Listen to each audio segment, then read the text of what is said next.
I wouldn't go as far as humiliation, but Canelo was certainly taught a valuable lesson against Floyd Mayweather. Canelo's lack of lateral movement was his downfall. Floyd boxed the perfect fight, dictating the tempo, the distance, the pace, and old-fashioned schooling, to be blunt. Simple, I couldn't catch him. He's very elusive. He's a great fighter, and that's what happened today. I could not catch him. Fighting a man of Floyd's caliber at such a young age can only pay dividends down the line. And just a few months later, Canelo was back in the ring. This time facing the hard-punching Alfredo Angulo at the MGM Grand.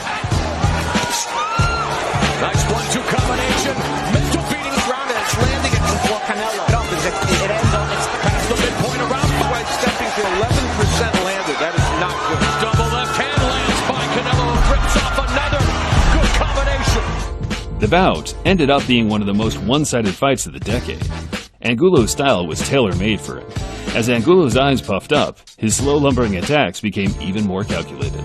Canelo avoided everything and returned with his own spiteful combination. There's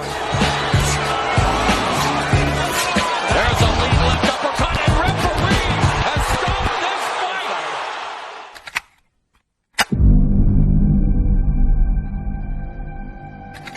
fight. By the summer of 2015, Alvarez had built up a 45-1 record, had beaten some of the trickiest and avoided fighters in the light middleweight division, and declared to the boxing world the Canelo era has now begun. The new era started with a colossal pound-for-pound showdown with the Puerto Rican superstar Miguel Cotto. I want to see if Canelo Alvarez can track him down. And this is where it just looks so much more powerful. And uppercuts because they keep him up. Paul's right hand. The fight went on to become one of the best fights of 2015. Alvarez forced the pace while remaining cute on the inside. Cotto had his moments, but the more eye-catching work came from the Mexican. But it's Alvarez's round. I get Alvarez winning this. A few eyebrows were raised as Canelo earned a wide unanimous decision.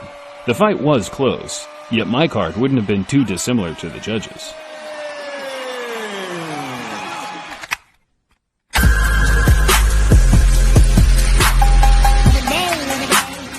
Our number 3 pick was little more than a showcase fight for Canelo during the tail end of 2016.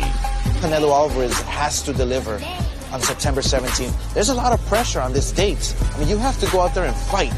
Liam Smith is a decent fighter, a world champion in his own right, but Canelo is in a different league and proved that from the opening bell. Now there's a mark on Liam Smith.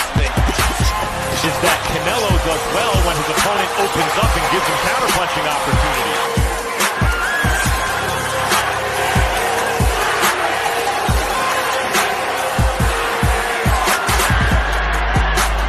After slipping and sliding for 9 rounds, Canelo put his man out with a vicious body shot. People are so anxious. There's knockdown number 3. That's enough. And I don't think he can get up from it. It just like, it's too cute for me, to be honest with you, Max.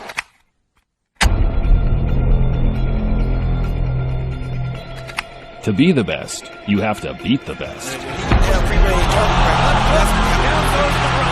Give me my belt. Hey, I need my belt. I'm ready, guys. After years of build-up and goading from the fans, Canelo put the ducking rumors to bed and faced the best middleweight of this era, Triple G Gennady Golovkin.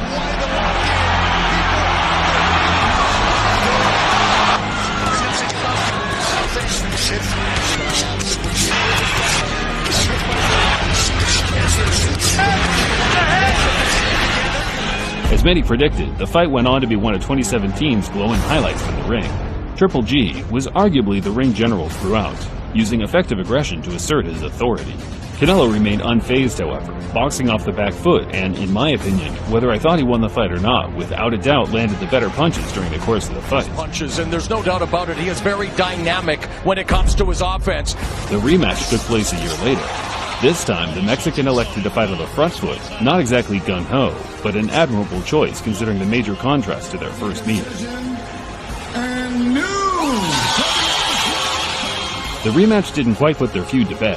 Canelo got the decision, but there are still many fans that feel it was gifted to him, as we've seen on the odd occasion in the past. To 114, even a draw.